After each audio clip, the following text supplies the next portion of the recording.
BPL নিয়ে কথা বলতে স্টুডিওতে আছেন বিডি নিউজ 24 এর স্পোর্টস এডিটর আরিফুল ইসলাম রনি। রনি, আপনাকে স্বাগতম এবং ধন্যবাদ সময় দেওয়ার জন্য। আমরা কয়েকটি প্রতিবেদন দেখছিলাম এবারের বিতর্কের বিপিএল নিয়ে। আপনি সেই শুরু থেকেই বিপিএল কে দেখছেন, খুব কাছ থেকে দেখেছেন বলা যায়। এবারের বিপিএল কে যদি আমি একটু সামারাইজ করতে বলি, আপনি কিভাবে করবেন? আসলে মনে হলো যে 2012-13 সালের দিকে ফিরে গেছি। মানে এটা অবিশ্বাস্য যে 2025 সালে এসে মানে একটা ফ্র্যাঞ্চাইজি টুর্নামেন্টে, এখন তো দুনিয়া জুড়ে এত ফ্র্যাঞ্চাইজি টুর্নামেন্ট, T20, T10 এত কিছু হয়। অনেক টুর্নামেন্ট ভালো আছে, খারাপ আছে, কিছু ঘাটতি আছে, অনেকগুলো পরিপূর্ণ টুর্নামেন্ট আছে, সব কিছু আছে। কিন্তু মানে একটা ফ্র্যাঞ্চাইজি টুর্নামেন্টে এই সময়ে, এই যুগে 2025 সালে এসে পারিশ্রমিক নিয়ে এত ঘটনা, এটা মানে অবিশ্বাস্য।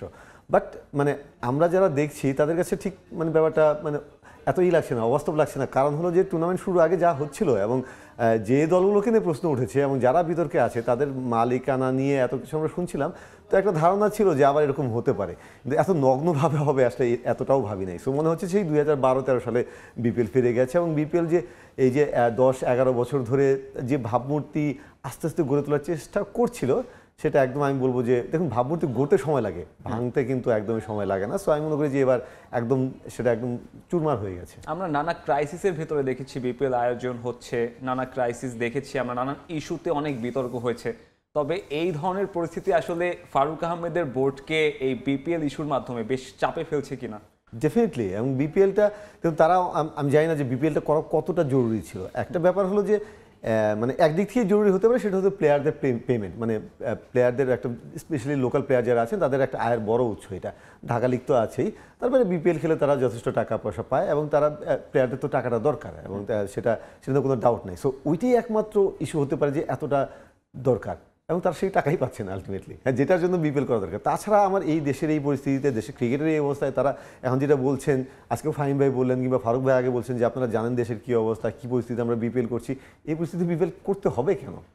মানে বিপিএল দিয়ে দেশের ক্রিকেটের কী মানে কতটা উপকার হচ্ছে এইভাবে দায়সারাভাবে বিপিএল করা এবং মোটামুটি ধরে বেঁধে একটা আয়োজন করে ফেললাম, তাতে দেশের ক্রিকেটের কী উপকার হলো? এখন তো আর অপকারই বেশি হলো। এবং যেটা বললাম যে টুর্নামেন্টের ভাবমূর্তি এতটা ক্ষতিগ্রস্ত হয়েছে এবং বিদেশি ক্রিকেটারদের কাছে যে বার্তা গেছে, যে ব্যাপারগুলোতে ইন্টারন্যাশনাল মিডিয়া নিউজ হয়েছে, এবং তাতে আপনি আগামী বছর বিপিএলে প্লেয়ার পাবেন কিনা বিদেশি প্লেয়ার, মানে ট্রাস্টের ঘাটতিটা এত প্রবলভাবে হয়েছে যে আলটিমেটলি তারা কী কারণে করতে চেয়েছিল আমি জানি না, কিন্তু যেটাই হোক ক্ষতি অনেক বেশি হয়েছে এবং এটা মানে আবার পুষিয়ে নেওয়া খুব টাফ হবে।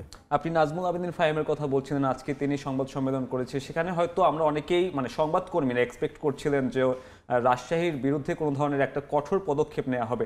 তবে আমরা দেখলাম বিসিবি আসলে সেই কঠোর পদক্ষেপ নেয়নি। অন্য পাশে আসলে দুর্বার রাজশাহীর প্রতি তাদের যে একটা সফট কর্নার রয়েছে, তারা বলেছে শুধুমাত্র তারা এটাকে দেখে শুনে রাখবে। আসলে দুর্বার রাজশাহীর প্রতি বিসিবির এই সফট কর্নারের কোনো কারণ আপনার মনে হয় কিনা? আমি ঠিক জানি না। আমরা শুনছি যে ইনফ্যাক্ট দুর্বার রাজশাহীর মালিক পক্ষ কারা, মানে এটা নিয়েও কিন্তু একটা ধোঁয়াশা আছে এবং কালকেও সেটা জিজ্ঞাসা করা হয়েছিল। তারা মানে বলছে যে 1-2 জন আছেন, কিন্তু এটা নিয়ে কিন্তু অনেক ধোঁয়াশা আছে। এবং আমরা শুনছি যে মালিক পক্ষের একজন আছে ফারুক ভাইয়ের, মানে বিসিবি সভাপতির তিনি ঘনিষ্ঠ বা বন্ধু, এরকমও একজন আছে, আমরা শুনতে পারি। এখন যেহেতু এগুলো ক্লিয়ারলি কখনো বলা হয় না, আমি একদম মানে শতভাগ জোর দিয়ে তো এগুলো বলতে পারছি না, কিন্তু ডেফিনেটলি ধোঁয়াশা আছে। এবং যেটা বলছিলাম যে এই দলগুলো নাকি যে প্রশ্ন, সেটা কিন্তু বিপিএল শুরুর আগে থেকেই চলে আসছে। আপনি তাদেরকে প্রচুর ছাড় দেওয়া হয়েছে কিন্তু, এবং ছাড় দিতে দিতে তারা কিন্তু এই অবস্থায় এসেছে। আমি চিটাগাং কিংসের প্রতিবেদন দেখছিলাম, তাদের যে অভিযোগগুলো দেখুন। চিটাগাং কিংস কী করেছে, 2012-13 সালে তাদের পেমেন্ট ইস্যু ছিল।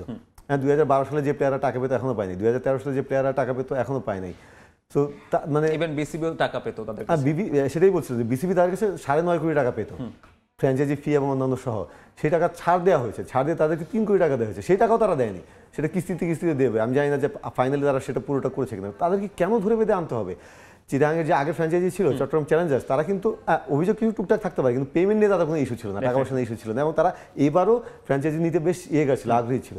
তাদেরকে বাদ দিয়ে আমি জানি না তাদেরকে কেন আনা হয়েছে। এবং আপনি যদি তাদের কথা শোনেন, সেই তাদের কর্ণধার যিনি আছেন সামির কাদের চৌধুরী, আমি নাম ধরেই বলছি, তার যদি কথা শোনেন, তিনি পারভেজ ইমরান আমাদের ন্যাশনাল প্লেয়ার, চ্যাম্পিয়ন্স ট্রফিতে যাবেন, তার সঙ্গে যেভাবে তাকে যে ভাষায় কথা বলেছেন, তারপর তো তার ফ্র্যাঞ্চাইজি বাতিল করে দেওয়া উচিত, তাকে শোকজ করা উচিত, ফ্র্যাঞ্চাইজি বাতিল করা উচিত।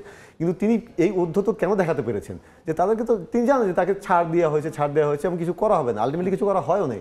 আজকে ফাহিম ভাই যেটা বলেছেন ওই সামির কাদের চৌধুরীর কথা নিয়ে, যে এটা দুঃখজনক, হতাশাজনক, তিনি আজকে মিটিংয়ে আসেননি, অসুস্থ মিটিংয়ে আসেননি, কিন্তু তারা কিছু বলতে পারেন নাই। আমি খুবই শকড। ফাহিম ভাই আমাদের খুবই শ্রদ্ধেয় সম্মানিত উইথ অল ডিউ রেসপেক্ট, এটা কোনো মানে যুক্তি কোনো কথাই হতে পারে না। এবং আমি শিওর ফাহিম ভাই যদি আজকে বোর্ডের বাইরে থাকতেন তিনি যেভাবে ভয়েস রেজ করেছেন তিনি এই প্রশ্নটা তুলতেন যে এটা কি কোনো যুক্তির কথা হলো, যখন একটা ন্যাশনাল প্লেয়ারকে হোয়াট এভার ন্যাশনাল প্লেয়ার বাদলাম যে কোনো প্লেয়ারকেই যখন এই ভাষায় একদম ফ্র্যাঞ্চাইজি ওনার কথা বলবে যে টাকা কি গাছে ধরে নাকি আমাকে স্যাটিসফাই করতে হবে, তখন ওই বিপিএল গভর্নিং কাউন্সিলের দায়িত্ব ফোন করে বা অফিসিয়ালি একটা স্টেপ নেয় তার বিরুদ্ধে। তারা মিটিংয়ে আসেননি অসুস্থতার কারণে এই জন্য কোনো ব্যবস্থা নিতে পারেননি বা কথা বলতে পারেননি, খুবই হাস্যকর এবং মানে কি বলবো যেটা ফাহিম ভাইয়ের কাছে মতো একজনের কাছ থেকে এটা আসা খুবই দুঃখজনক। আমরা নানান সময় দেখি ক্রিকেটের বাইরে অর্থাৎ চেয়ারে ক্ষমতার বাইরে যখন থাকে তখন অনেক বেশি সমালোচনা, টক শোতে গিয়ে অনেক বেশি সমালোচনা করা হয়, অনেক বিষয় নিয়ে কথা বলে, স্পষ্টবাদিতা বলে, কিন্তু যখন সে ক্ষমতায় বা চেয়ারে বসে ইভেন্চুয়ালি তাকে আমরা দেখি যে সে খুব একটা অন্যরকম। আমাদের নাজমুল আবেদিন ফাহিমের ক্ষেত্রেও কিছুটা এমন হচ্ছে কিনা? দুঃখজনকভাবে এরকমই আমরা দেখতে পাচ্ছি।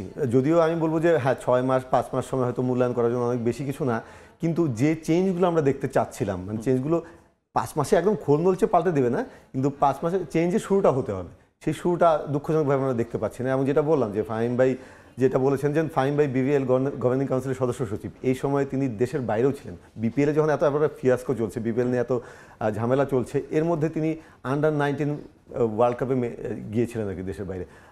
আমি জানি না যে সেটা আসলে কতটা জরুরি ছিল, মানে বিপিএল এর গভর্নিং কাউন্সিলের সদস্য সচিব হয়েতে আর এই আন্ডার-19 ওয়ার্ল্ড কাপে দলের সঙ্গে যাওয়ার আসলে কতটা জরুরি ছিল এই সময়। এবং দায়িত্ব গ্রহণের পর সম্ভবত সবচেয়ে বেশিবার বিদেশ ট্যুরে যাওয়া পরিচালক নাজমুল আবেদিন ফাহিম।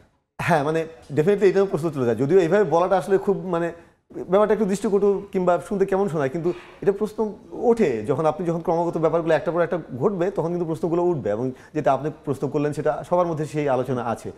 সো এবং আমি শিওর যে ফাহিম ভাই বোর্ডের বাইরে থাকতে এগুলো নিয়ে প্রশ্ন তুলতেন। সো আমি মনে করি যে তাদের আসলে এই ব্যাপারগুলো দেখা হচ্ছে এবং ফাহিম ভাইয়ের মতো একজনের কাছ থেকে এটা আসলে খুবই দুঃখজনক। এবং বারবার যেটা বলছি যে মানে এই যে রাজশাহীকে ছাড় দেওয়ার প্রশ্ন আজকেও তিনি বলছিলেন যে তারা মনিটর করবেন, দেখবেন। এখন তো আর মনিটর করার ব্যাপার নেই, টুর্নামেন্ট শেষে চলে আসছে, মনিটর তো আপনাদের শুরু থেকে করার কথা। যখন আপনার প্রথমবার তাদের পেমেন্ট ইস্যু হলো তখন তাদেরকে একটা স্ট্রং মেসেজ দেওয়ার কথা। দ্বিতীয়বার যখন হলো বিদেশি প্লেয়াররা আসলে না, আমি মনে করি বিসিবির উচিত ছিল সেই দিনই তাদের ফ্র্যাঞ্চাইজি বাতিল করে বিসিবির আন্ডারে এটা নিয়ে নেওয়া। হ্যাঁ, সেটা তারা করেনি। আজকে এসে টুর্নামেন্টে যখন আর মাত্র কয়েকদিন আছে তারা বলছেন যে এখন থেকে তারা মনিটর করবেন, তাদেরকে নাকি পেমেন্টের একটা ছবি দেখানো হয়েছে। ফাহিম ভাই এই কথা বলছেন যে একটা ছবি দেখানো হয়েছে, আমি জানি না কি সেই ছবি দেখানো হয়েছে, এটা তো টুর্নামেন্ট শুরুর আগে দেখানোর কথা। সো খুবই হতাশাজনক। আমরা একটা প্রতিবেদন দেখছিলাম রাজশাহী, সেখানে অনেক বিতর্কের কথা একসাথে সামারাইজ করা হয়েছে। আপনার কি মনে হয় দেশের প্রেক্ষাপটে ক্রিকেটের যে জনপ্রিয়তা, এখানে আসলে কি ফ্র্যাঞ্চাইজি সংকট নাকি আসলে বিসিবির এখানে শুধুমাত্র নেপোটিজম, আর আমি অন্য কোনো ওয়ার্ড আসলে এখানে ইউজ করতে চাচ্ছি না, আপনার কি মনে হয়? পেশাদারিত্বের সংকট। যদি আপনি পেশাদার একটা টুর্নামেন্ট হিসেবে বিপিএলকে গড়তে পারতেন, যদি ব্র্যান্ড হিসেবে গড়তে পারতেন, সেটা শুধু এই বোর্ড তো মাত্র 5 মাস, এর আগের বোর্ডের দায় এখানে পুরোপুরি আছে, আমি ডেফিনেটলি বলবো। এবং সেই প্রশ্ন আমরা অনেক সময় করেছি, অনেকবারই করেছি, তাদের সেই ইচ্ছাই ছিল না। সো সেই সংকটের কারণে কিন্তু বড় বড় ব্যবসায়িক গ্রুপরা আসেনি এবং যারা এসেছে তারাও থাকেনি।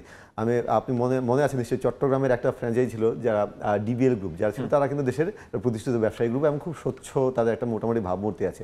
তারা কিন্তু এসে 2 সিজন পরে আর থাকতে পারেননি, কারণ এত পেশাদারিত্ব এখানে ছিল যে তারা আসলে এখানে থাকতে পারেননি। সো যদি পেশাদারিত্ব থাকতো তাহলে কিন্তু হতো। দেখুন এবার রাজশাহীকে কেন ধরে বেঁধে এদেরকে আনা হয়েছে আমি জানি না, তারা কিন্তু নিজেরাই বলেছে যে তাদেরকে একরকম গোছিয়ে দেওয়া হয়েছে। এবং আলটিমেটলি যদি বিপিএল করতে হয়, আমি 5টা ফ্র্যাঞ্চাইজি করতাম, আমার তো 7টা নিয়ে করতে হবে এমন কোনো ব্যাপার না, কিন্তু আমার মনে হয়েছে যে এবার বোর্ড একটু দেখিয়ে দিতে চেয়েছে, কিন্তু দেখিয়ে দিতে চেয়ে উল্টো হয়েছে আর কি। যদি পেশাদারিত্ব তারা করতে পারে, যদি একটা কন্টিনিউটি থাকে, যদি তারা সত্যিকার অর্থে অন্যান্য ফ্র্যাঞ্চাইজি লিগগুলো যেভাবে চলছে, আমি আইপিএলের উদাহরণ দিব না, বিগ ব্যাশের উদাহরণ দিব না, সিপিএল, হ্যাঁ ক্যারিবিয়ানে কিন্তু বলা হয় যে তারা খুব অলস, তারা এত পেশাদারিত্ব একটা সংকট আছে সব কিছু, কিন্তু তারাও কিন্তু সিপিএলটাকে একটা ব্র্যান্ড হিসেবে গড়ে তুলতে পেরেছে। পিএসএল পেরেছে, এসএ-20 হ্যাঁ মাত্র 2-3 সিজন চলছে, 2 সিজন এখন দারুণভাবে তারা একটা জায়গা করে নিয়েছে। সো বিপিএল কেন পারবে না? চাইলেই পারতো, বিপিএল কিন্তু সেই ট্রেনটা মিস করেছে। তারপরেও যতটুকু সুযোগ আছে এবার আরও মানে আমি মনে করি যে ধ্বংস হলো। তো যদি তারা সত্যিকার অর্থে করতে যায়, সামনে এই বোর্ডে কে থাকবে আমি জানি না, তারা কতদিন থাকবেন, রাজনৈতিক পরিবর্তন হবে কিনা, বোর্ডে পরিবর্তন হবে কিনা, অনেক ইস্যু আসলে আছে। বাট মানে বাংলাদেশে তো ক্রিকেটের বাজার আছে, এত বড় মানে মার্কেট, এত মানুষ, এত ক্রিকেট ক্রেজি তারা। সো এখনো সম্ভাবনা আছে যদি প্রফেশনালি এটা রান করা যায়। কিন্তু রাজনৈতিক পট পরিবর্তনের পর বিসিবিতে যে পরিবর্তন এসেছে সেখান থেকেও তো ক্রিকেট প্রেমীদের একটা বড় এক্সপেকটেশন ছিল যে এবার হয়তো বিপিএলটা কিংবা ক্রিকেটের একটু বদল আসবে। আপনি বললেন এর আগে আমরা প্রতিবারই সমালোচনা করেছি বিসিবির, এবার আসলে সেখান থেকে এক্সপেকটেশন জায়গা বেশি ছিল, দর্শকদের জন্য ডিসঅ্যাপয়েন্টের জায়গাটাও বেশি হলো কিনা? ডেফিনেটলি। এবার দেখুন, অনেক সমালোচনা করছি, একটা প্রশংসা করতেই হবে যে বিপিএল এবার দর্শক হয়েছে। আমি দেখি না যে কোনো বিপিএলে প্রতি ম্যাচে এত বেশি দর্শক হয়। সো তারা যে হাইপটা তুলেছেন কিংবা যে কোনো কারণেই হোক দর্শক হয়েছে, সেই ক্রেডিট আমি বোর্ডকে দিচ্ছি। কিন্তু এটা ছাড়া অন্য কোনো কিছুই ঠিক না। হ্যাঁ, উইকেট ভালো ছিল, এটাও ভালো, কিন্তু বেসিক যেটা একদম বেসিক অফ দ্য বেসিক্স সেটা হলো আপনার পেমেন্ট ইস্যু। দেখুন, এই পেমেন্টের কারণে কিন্তু সব আড়ালে পড়ে গেছে। সো এটা হ্যান্ডেল করা কোনো বড় সমস্যা ছিল বলে আমি মনে করি না। জাস্ট তারা এই ব্যাপারটা নজর দেন এবং তারা দায়সারাভাবে করতে চেয়েছেন, ভেবেছেন যে হয়ে যাবে, দরকার ছিল না। তারা মানে যদি এটা নিয়ে কোনো সংকট থাকতো, সংশয় জায়গা থাকতো, তাদের এই আসর করারই দরকার ছিল না। তারা দেশের ক্রিকেটারদের নিয়ে ছোটোখাটো করে একটা টুর্নামেন্ট করতে পারতেন, সেখানে প্লেয়াররা মোটামুটি পেমেন্ট পেয়ে যেতেন। যে পেমেন্ট এখন পাচ্ছেন তার চেয়ে খুব বেশি খারাপ সেটা কিন্তু হতো না। সো সেটা তারা করতে পারতেন। সো এই দায় এই বোর্ডকে নিতে হবে। আমি মনে করি যে তারা আরও অনেক জায়গায় যেখানে কাজ করার সুযোগ আছে সেগুলো শুরুই করছে না।